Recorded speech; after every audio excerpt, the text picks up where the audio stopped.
ओम शांति। आज के मुरली का सार है, मीठे बच्चे, तुम आपस में रूहानी भाई भाई हो। रूहानी अर्थात आध्यात्मिक, आध्यात्मिक अर्थात जो स्वयं के सत्य स्वरूप को जानता है।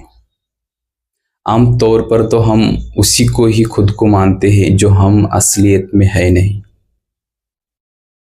हम स्वयं को कभी डॉक्टर समझते हैं, कभी इंजीनियर समझते हैं, कभी बिजनेसमैन समझते हैं, कभी पुरुष समझते हैं, कभी स्त्री समझते हैं। किंतु स्वयं को थोड़ा सा पूछना चाहिए, क्या मैं असलियत में ये हूँ?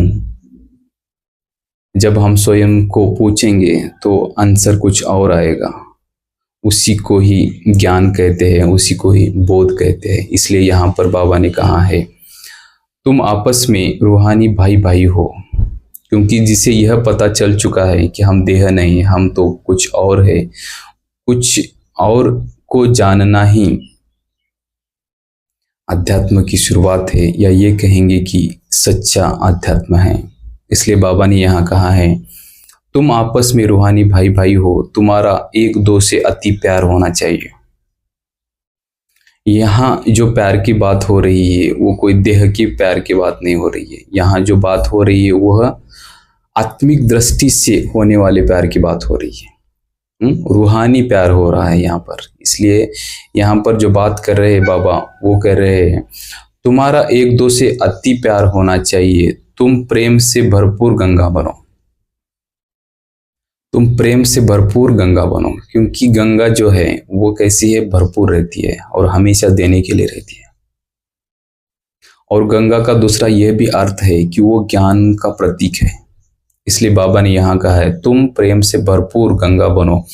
कभी भी लड़ना झगड़ना नहीं है ना। आपस में हम भाई भाई है, आपस में हम ज्ञानी हैं, तो हम लड़ नहीं सकते। इसलिए बाबा कहते हैं कि बच्चे, आपस में तुम्हें लड़ना नहीं है। प्रश्न, रूहानी बाप को कौन से बच्चे बहुत बहुत प्यारे लगते हैं? जैसे बाबा ने पहले कहा कि तुम रूहानी भाई भाई हो, वैसे ही जैसे हम हैं वैसे परमात्मा भी रूहानी है, अर्थात विदेही है। इसलिए बाबा यहाँ कहते हैं कि बच्चे कौन से बहुत बहुत प्यारे लगते हैं। बाबा को बहुत बहुत प्यारे लगने वाले बच्चे कौन से हैं? बाबा उत्तर में कहते हैं, जो श्रीमत पर सारे विश्व का कल्याण कर रहे हैं। एक तो पहला उनका लक्ष्य है कि कल्याण की भावना है उनकी, विश्व के लिए कुछ करने की तमन्ना रखते हैं, विश्व के लिए कुछ अच्छा करे, ये उनकी भाव रहते हैं। इसलिए बाबा कहते हैं, जो श्रीमत पर चल सारे विश्व का कल्याण कर रहे हैं, जो फूल बने हैं, कभी भी किसी को कांटा नहीं लगाते, आपस में बहुत प्यार से रहते हैं, कभी रूठते नहीं हैं, ऐसे बच्चे बाप को बहुत प्यारे लगते हैं।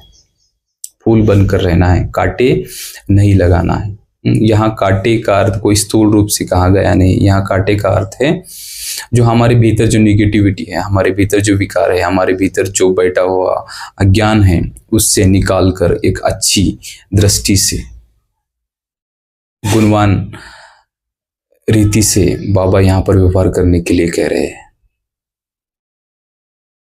जो देह अभिमान में आकर आपस में लड़ते हैं, लून पानी होते हैं, वह बाप की इज्जत गंवा देते हैं। वह बाप की निंदा करने वाले निंदक है। देह भान में आना ही अज्ञान को बुलाना है, और जैसे ही अज्ञान आएगा फिर वही झगड़े, वही सब बातें होंगे। इसलिए बाबा कहते हैं कि बच्चे, ऐसा नहीं करना है, क्योंकि तुम ऐसा करेंगे तो बाप की इज्जत थोड़ी सी कम हो जाएगी। ऐसा बाबा कह रहे हैं। धारणा के लिए मुख्य सार, प्रेम से भरपूर गंगा बनना है, सबके प्रति प्रेम की दृष्टि रखनी है, कभी भी मुख से उल्टे बोल नहीं बोलने हैं, प्रेम से भरपूर रहना है। इसलिए बाबा कहते हैं कि बच्चे, तुम ज्ञान गंगाएं हो, तो तुम्हारे भीतर भी प्यार कैसा होना चाहिए, भरपूर होना चाहिए। दूसरी पॉइंट है, किसी भी चीज में लोभ नहीं रखना है, स्वदर्शन चक्रधारी होकर रहना है, अभ्यास करना है कि अंत समय भी चीज याद ना आए। अभ्यास करना है कि अंत समय कोई भी चीज याद ना आए। कौन सा अभ्यास करना है? कि अंत समय भी कोई भी चीज याद ना आए। आमतौर पर हम देखते हैं जैसे जैसे ही हम बूढ़े होने लगते हैं तो हमारी इच्छाएं खत्म नहीं होती है, और जब इच्छा खत्म नहीं होती है तो फिर तकलीफ भी होने लगती है। इसलिए बाबा कहते हैं कि अंत समय में हमें कोई भी याद ना आए, तो कोई भी इच्छा बाकी न रहे। इसलिए बाबा कहते हैं कि बच्चे, अंत समय कोई भी चीज याद ना आए। वरदान, पुरानी देह व दुनिया की सर्व आकर्षणों से सहज और सदा दूर रहने वाले राज ऋषि भव। राज ऋषि अर्थात एक तरफ सर्व प्राप्तियों के अधिकार का नशा और दूसरी तरफ बेहद वैराग्य का अलौकिक नशा। राज ऋषि, ये का अर्थ क्या है? राजा भी है और वो ऋषि भी है। राजा किस लिए कहे? राजा यहाँ पर किस लिए कहा गया है? राजा इसलिए कहा गया है जो अपने कर्म इंद्रियों का मालिक है, जिसने अपने मन को अच्छी तरह से नियंत्रण किया है, इसलिए उसको राजा कहा गया। और ऋषि का क्या अर्थ होता है? ऋषि वो है जो हमेशा अपने मूल स्वरूप में रहकर कार्य करता है, अर्थात वो आत्मिक स्थिति में रहकर कार्य करता है। और जो आत्मिक स्थिति में रहकर कार्य करेगा वो किसी से भी दैहिक रूप से कनेक्टेड नहीं होगा। इसलिए बाबा यहाँ कहते हैं कि तुम राज ऋषि हो, राजा भी हो और ऋषि भी हो। इसलिए बाबा कहते हैं बच्चे, वर्तमान समय इन दोनों अभ्यास को बढ़ाते चलो, अर्थात राजा भी बनना है और ऋषि भी रहना है। वैराग माना किनारा नहीं, लेकिन सर्व प्राप्ति होती भी हद की आकर्षण मन बुद्धि को आकर्षण में नहीं लाए। वैराग माना किनारा नहीं, लेकिन सर्व प्राप्ति होते भी हद की आकर्षण मन बुद्धि को आकर्षण में न लाए।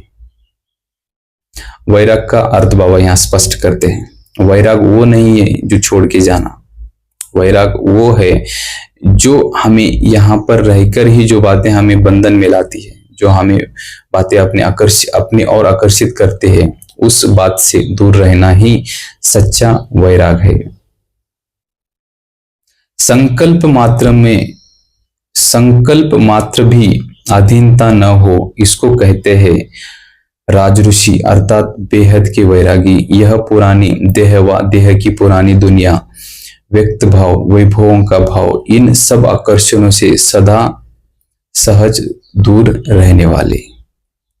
स्लोगन, साइंस के साधनों को यूज करो लेकिन अपने जीवन का आधार नहीं बनाओ। साइंस के साधनों का उपयोग करो लेकिन अपने जीवन का आधार न बनाओ। एक उदाहरण के साथ हम इसे कहना चाहेंगे। अब हम सब के पास मोबाइल है। बाबा यहाँ पर कह रहे हैं कि मोबाइल का तो यूज करना है, लेकिन इतनी अधीनता ना हो कि हम मोबाइल के सिवाय जी ही ना पाए। ऐसे बहुत सारे साधन हमारे घर में आ चुके हैं जिस पर अगर हम निर्भर होंगे तो हमारा जीवन कठिन होगा। इसलिए बाबा कहते हैं कि बच्चे, उसका यूज करो लेकिन उसको अपना आधार मत बनाओ, क्योंकि आधार जैसे ही बनेंगे तो हमारे दुख का कारण वही बनेगा। इसलिए यहाँ पर कहते हैं no demand no dependency. Demand और डिपेंडेंसी ही हमारे दुख का कारण है,